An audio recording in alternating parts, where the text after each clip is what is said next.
문재인 전 대통령이 퇴임 후 첫 언론 인터뷰에서 윤석열 정부 탄생에 대해 자신이 제일 큰 책임이 있다며 국민께 송구스럽다고 사과했습니다. 또 검찰개혁에 호의적이었고 의지를 보였다는 이유로 윤 대통령을 과거 검찰총장에 발탁했지만 그 선택의 순간이 두고두고 후회된다고도 밝혔습니다. 신수아 기자가 보도합니다. 문재인 전 대통령이 한겨레 신문과 인터뷰에서 윤석열 정부를 탄생시킨 데 대해서 국민께 송구스럽다고 말했습니다. 수준 낮은 정치를 하는 사람들에게 정권을 넘겨줬다는 자괴감이 컸다고 했습니다. 정말로 이 자괴감 이루 말할 수가 없고 정말로 좀 잠을 자기 수가 없을 정도로 국민들의 송구한 마음이. 특히 12월 3일 비상계엄 소식을 듣고 대통령이 망상의 병이 깊구나 생각했다. 전임 대통령으로서 어떻게 해야 하나 고민을 했다고도 말했습니다. 과거 윤석열 서울중앙지검장을 검찰총장으로 선택한 데 대해선 두고두고 후회한다며 당시 인선 과정을 설명했습니다. 반대보다는 찬성 의견이 많았지만 가까이 겪어본 사람들이 반대 입장이어서 귀담아 들을 만했고 고민이 됐다고 했습니다. 욱하기를 잘하는 그런 성격이고 자기 제어를 잘 못할 때가 많이 있다. 그리고 윤석열 사단이라는 말이 나올 정도로 이렇게 아주 챙기는 그런 식의 스타일이다. 당시 조국 민정수석이 후보자 4명을 모두 인터뷰하고 검찰개혁에 대한 의지를 확인해보기로 했다며 윤석열 후보자만 검찰개혁에 찬성해 최종 낙점했다고 설명했습니다. 너무 꽂혀 있었달까. 어쨌든 그래서 다소 불편할 수 있어도 하고 이제 윤석열 후보자를 선택을 하게 된 건데 그 순간이 조금 두고두고 이제 그 후회가 되죠. 조국 민정수석이 법무부 장관에 지명되자 이후 이뤄진 검찰 수사는 명백히 조 수석이 추진해온 검찰개혁에 대한 보복이었다고 평가했습니다. 또 윤석열 정부의 행태, 계엄까지 보면서 이제는 국민이 검찰의 완전한 개혁에 대해 공감하게 됐다고 생각한다고 덧붙였습니다. 문 전 대통령이 퇴임 뒤 후임 윤석열 정부와 현안에 대해 입장을 밝힌 건 처음으로 한겨레 신문은 인터뷰가 지난 7일 평산마을 자택에서 2시간 동안 이뤄졌다고 전했습니다. 검사들의 행동은 저는 이제 이전부터 이거는 국가기관이나 공직자들의 조직체가 아니고 이거 정치 집단이 됐다 이 말씀을 드려왔었는데 검사들이 또 정치질을 시작한 거죠.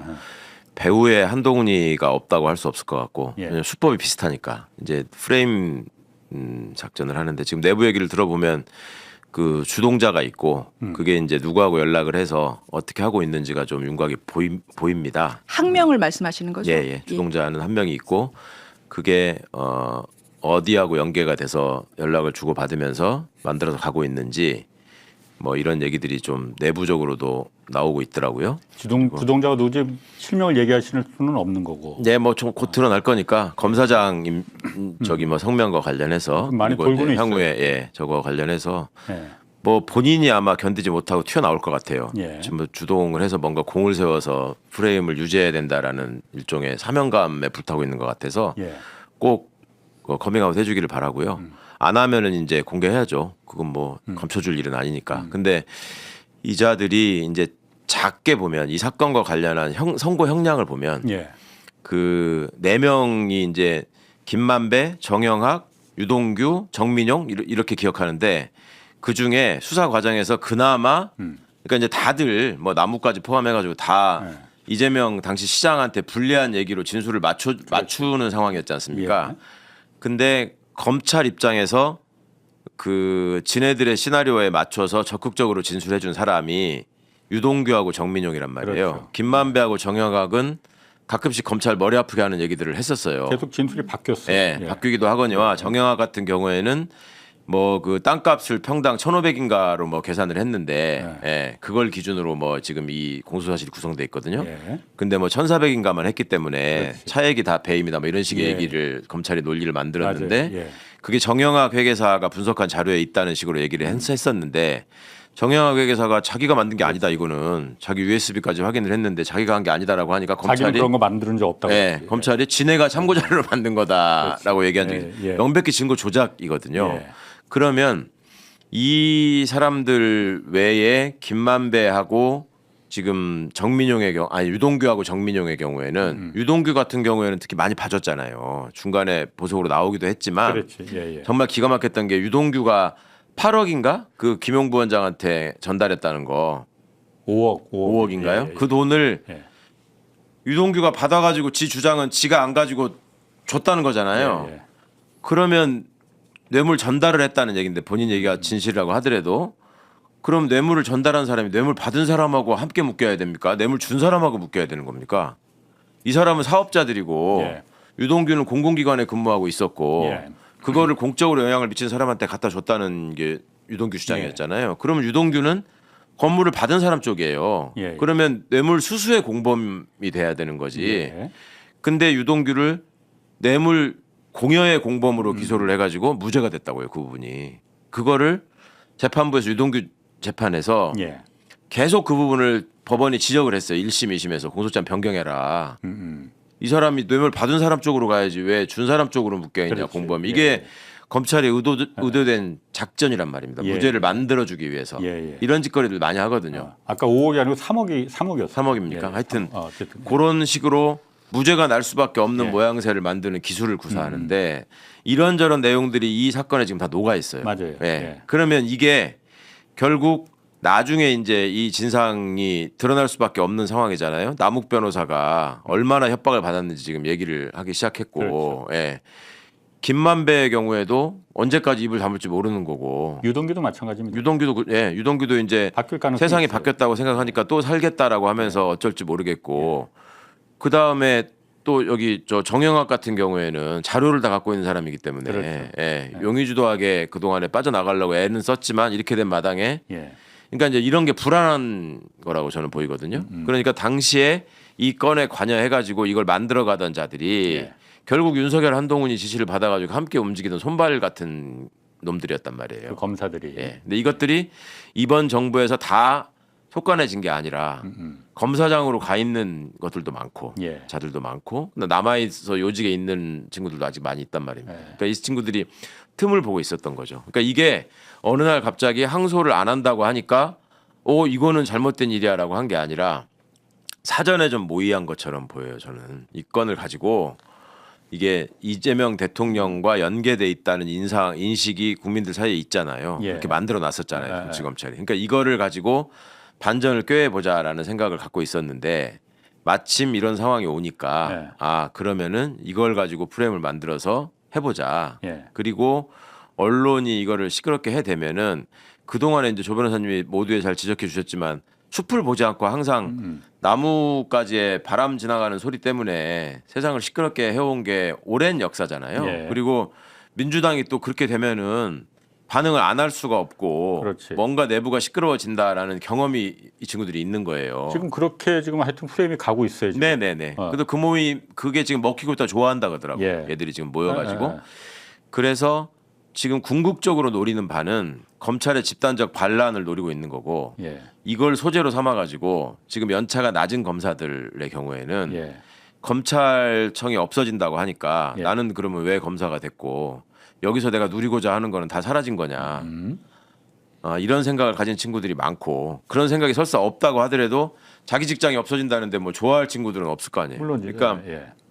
그런 마음을 최대한 활용해가지고 여기서 이 상황에서 이자들이 지금 노리는 거는 1차적으로 노만석 차장을 그 사표를 내게 하면 그러니까 이제 통장 대행을 정진우가 나갔으니까 예. 정진우가 중앙지검장은 걸렸으니까, 나갔죠. 네, 예. 중앙지검장이 나갔는데 지금 노만석 차장은 내가 이거는 판단해서 결심한 거다라고 명확하게 얘기를 했잖아요. 예. 그리고 법무부 장관이 아침에 기자들에게 그간의 경위를 설명을 하셨고 예. 그리고 명시적으로 법무부 장관이 뭐 압박했다거나 이런 건 사실이 아니다. 그러니까 이거는 노만석 그리고 법무부 장관이 수사주의를 하지는 않았다. 그럼요. 다만 네. 의견은 말은 했다. 네. 공개된 자리에서 국회에서 네네. 그렇게 얘기를 했죠. 그거는 법무부 장관으로서 하셔야 될 일이고요. 그리고 노만석한테 직접 통화를 한 게 아니고 예. 차관과 국장들한테 국회로 와서 보고를 하니 네. 공개된 자리에서 국회에서 그 법무부 대기실에서 그거는 잘 합리적으로 다시 한번 잘 생각을 해보고서 판단을 해라, 결정을 해라 이렇게 얘기를 했다는 거예요. 그렇게 얘기를 했다고 하고 그날 별도 추가 지시한 게 있냐는 질문에도 없다. 그날 종일 국회에 있었다. 그래서 중앙지검장과 그리고 그 검찰총장 대행이 의논해서 대검에서 결정을 했다. 그렇게 얘기를 했죠. 아 이거 법무부 장관이 국회 예결위에 앉아 계시는데 그거를 개별 사건에 대해서 일일이 뭐 말씀할 그런 계제가 아니라는 건 명백하고.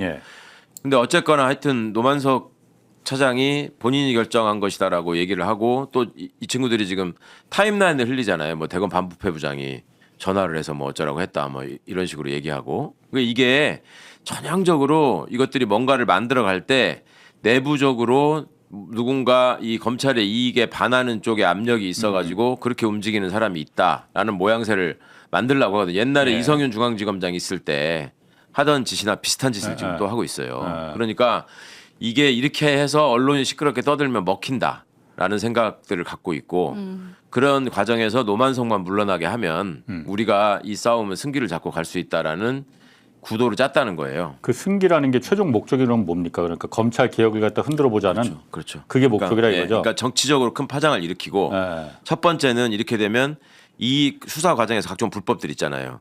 이거를 지금 이제 그 띠지 사건이나 쿠팡 뭐 이런 것들을 통해서 상설특검이 지금 발동됐잖아요. 근데 그거하고 이거를 비교해 보면 이거 뭐 쌍방울 그다음에 여타의 다른 사건들 저 울산 사건이나 뭐네 만들어간 과정들을 보면 이거 정말 이거야말로 특검해야 될 일이거든요. 그렇죠. 본인들도 알아요. 거기서 지들이 얼마나 조직적으로 움직이면서 그 내나 또 그 윤석열 사단이라고 불리우던 똑같은 애들이 한 20-30명이 돌아다니면서 다 벌인 일이거든요. 이게. 그러니까 그런 짓을 하다가 외부에 나간 자들과 연계가 돼가지고 지금 소위 말해서 반격전을 지금 시작한 거예요.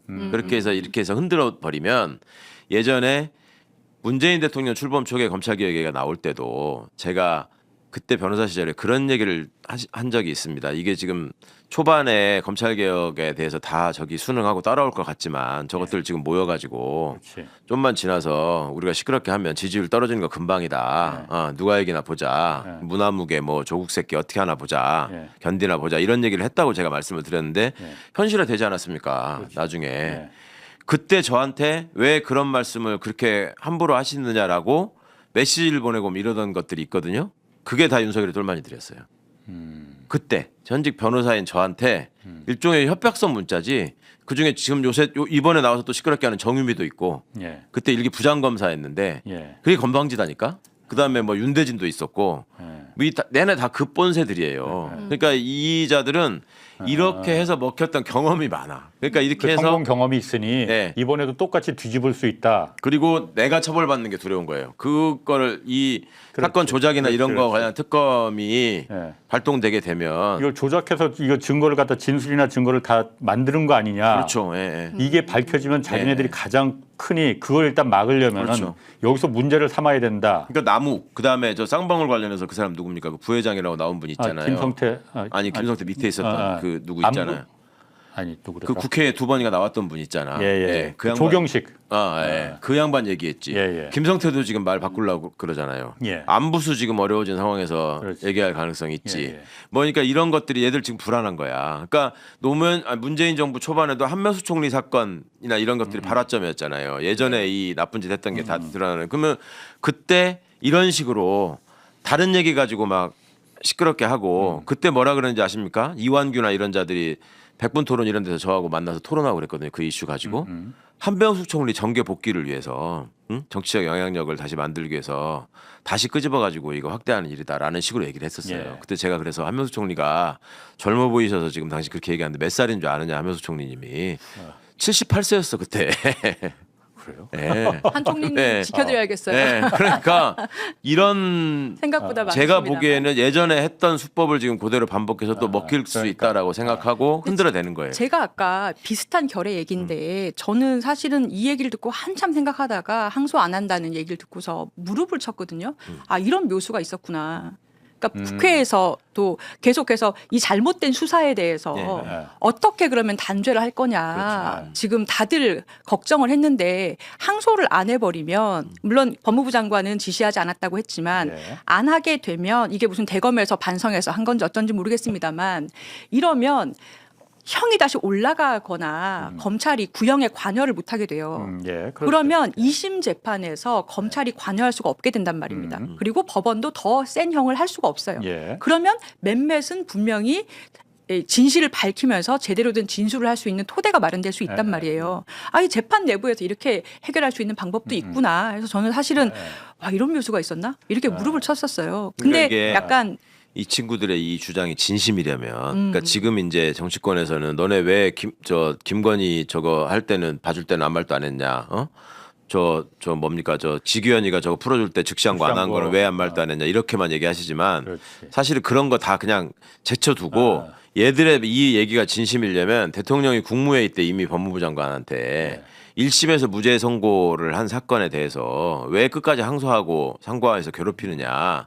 국가가 국민에게 이렇게 잔인해도 되는 거냐는 말씀한 적이 있어요. 예. 이게 사실은 사법 선진국에서는 다 1심에서 무죄되면 항소 못합니다. 예. 검찰이. 미국도 지들이 그렇게 좋아하는 미국도 그렇고. 그게 다 이유가 있는 거거든요. 지금 자연스럽게 항소를 그러면 안 하는 것 자체를 볼 때 만약에 절차적으로 검사가 규정상 항소 이유가 있는데 그런데도 안 했다면 이건 사실은 절차적인 정의는 안 맞잖아요. 그러니까 이게 그쪽으로 조금만 더 지금 말씀드릴게요. 진단을 유동규 넘어가신 것 정민용을 진해 편으로 만든 다음에 여기다 약속한 게 있단 말이야. 싸게 끊어줄게. 유동규는 3년 이내로 나올 거로 기대하고 있었어요. 네. 그러면 근데 집유가 가능하거든요. 유동규 정민용이 구형량보다 더 세게 받은 사람이잖아요. 예. 그렇죠. 예. 그러니까 검찰이 봐주려고 한 거를 법원이 안 거야. 예. 유동규가 다른 거 빼주고 나머지로만 기소를 했어. 알아서 그럼 더욱 선고를 세게 했을까? 그렇죠. 보면은 이게 누가 움직여서 눈에 보이긴 보여요. 주로 했는지 예. 뻔히 보이는 거를 이렇게 한 괘씸해서. 거니까. 그러니까 이 사건을 만든 애들 입장에서 얼마나 불안하겠습니까. 그게 있는 거고.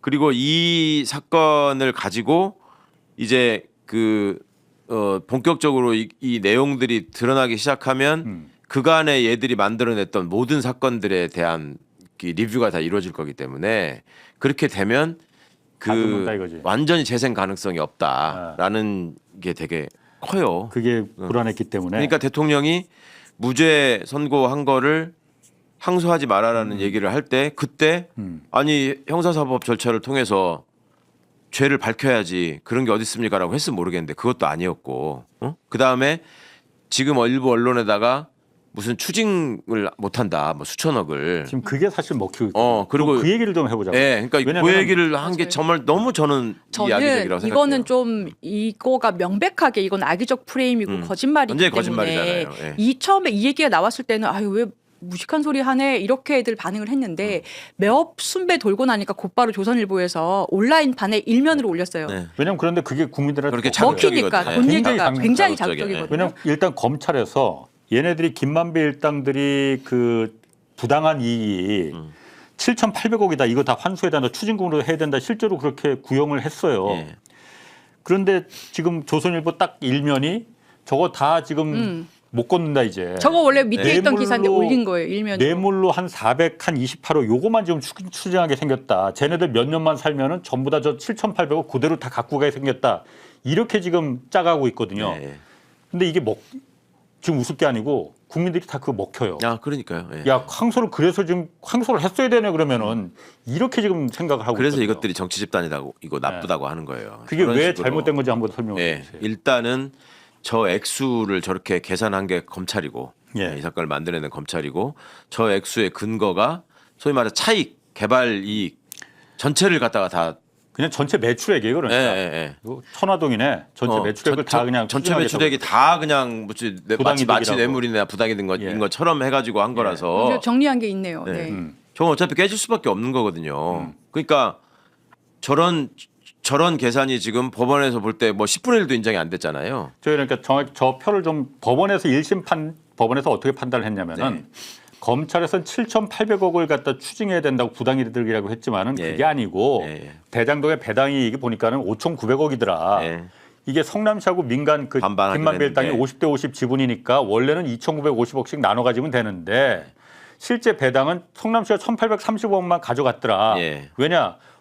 우선 이제 확정 배당을 먼저 받기로 그때 했었으니까 그렇게 하고 민간이 4,170억을 가져갔더라. 그래서 원래는 2,950억씩 받아야 되는데 1,830억만 받아갔으니까 성남시가 배임으로 피해 본 금액이 1,120억이다. 네. 요거에 대해서만 추징을 할 수가 있다라고 이제 법원에서 판단을 한 거예요. 네, 그리고 아니, 추징이 아니라. 지금 아. 중요한 게 뭐냐면 처음부터 검찰이 7,800억 추징을 한 거 자체가 법적으로 맞지가 않고요. 예. 왜냐하면 추징이라는 게 본질적으로 그러니까 기소한 것 자체가 안 뭐냐면 맞는 거죠. 예. 그렇죠. 추징이라는 게 뭐냐면 뇌물이나 마약 같이 그렇죠. 이게 무슨 특정하게 피해자가 없고 국가가 피해자인 예. 공무원이 뇌물 받고 뭐 내가 마약을 내 돈 주고 했으면 국가 피해자가 누구예요? 그냥 국가 질서입니다. 예. 그럴 때만 추징을 하는 거예요, 형사에서. 그래서 국고로 귀속되는 거예요. 그래서 지금 뇌물로 주려고 했던 428억만 추징한 거가 법리적으로 맞는 거고요. 나머지 무죄 나온 부분은 대법원 판례가 있기 때문에 항소 실익이 없다는 거가 수학적으로든 법리적으로 딱 맞는 거고 나머지 그러면 일반적으로 법원에서 인정한 것도 성남시가 배임으로 1,120억 손해를 보지 않았냐. 이 부분 얘기하는 거는 맞는 얘기긴 한데 근데 배임액은 국가가 추징하는 게 아니고요. 성남시가 민사적으로 피해를 당한 거기 때문에 형사하고 상관이 없고 그렇죠. 국가는 손해배상 그냥 청구하고. 그거에 따라서 징역형을 처벌하는 거고 피해자는 별도로 민사소송을 내서 봐라 너 불법행위 인정됐지 않냐 나한테 1,120억 배상해라라고 민사 내는 겁니다. 예. 이건 성남시가 지금 민사소송을 진행하고 있어요. 네, 하고 있어요, 지금. 이미 예. 하고 있어요. 그래서 지금 형사는 형사대로 진행이 알맞게 된 거고 민사는 민사대로 가고 있는 건데 여기서 7,800억 원을 더 못 받게 됐다라고 하는 거는 이 두 개를 섞어가지고 본질을 호도하는 완전히 잘못된 완전히 악의적인 거짓말이에요. 거짓말이에요. 이건. 예. 근데 제가 화나는 게 뭐냐면 한두 기자가 이렇게 쓰는 거는 이거 추징이 뭔 뜻인 줄 모르는구만. 처음에 전 그렇게 보고 있었는데 왜냐면 형사소송을 추징하면은 성남시가 한 푼도 못 받고 그냥 국고로 다 귀속이 돼 버리는 거잖아요. 그러니까 여기서는 할 게 아니, 형사소송 할 게 아니지. 2심 간다고 해서 네. 검찰이 항소한다고 해서 추징할 수 있는 돈이 아니에요. 예. 근데 이거를 동아일보 따랐어 어디 따랐어 전부 다 그냥 이 주요 언론들이 추징액을 뭐 7,800을 날리네 조선일보부터 해가지고 막 일면으로 그러니까 올리면서 말씀드리지만 거짓말을 하고 있는 거예요. 문재인 정부 때 검찰 개혁에 이런 노이즈를 일으켜가지고 그 용두사미를 만들 수 있었다라고 생각했던 그거를 가지고 지금 똑같이 하고 있는 거라니까요. 그러니까 그때 그 움직였던 그 집단, 그 뒤에 숨어있던 편집국장, 예. 거기에 또 그 부속품으로 준동하는 뭐 친검 기자, 그거 똑같습니다. 지금 벌어지고 있는 현상을 보면. 그러니까 이걸 속지 않으셔야 되고 한 번은 속을 수 있지만 또 그러면은 우리가 바보인 거잖아요. 예. 그래서 그런 차원에서 민주당도 흔들림 없이 좀 잘 대처를 했으면 좋겠고 제발 좀 또 국회나 당 안에서 무슨 뭐 여론이 악화돼 있으니 뭐가 뭐 민심을 받들어야 된다는 이런 말 같지 않은 그 민심파리를 안 했으면 좋겠어요. 예.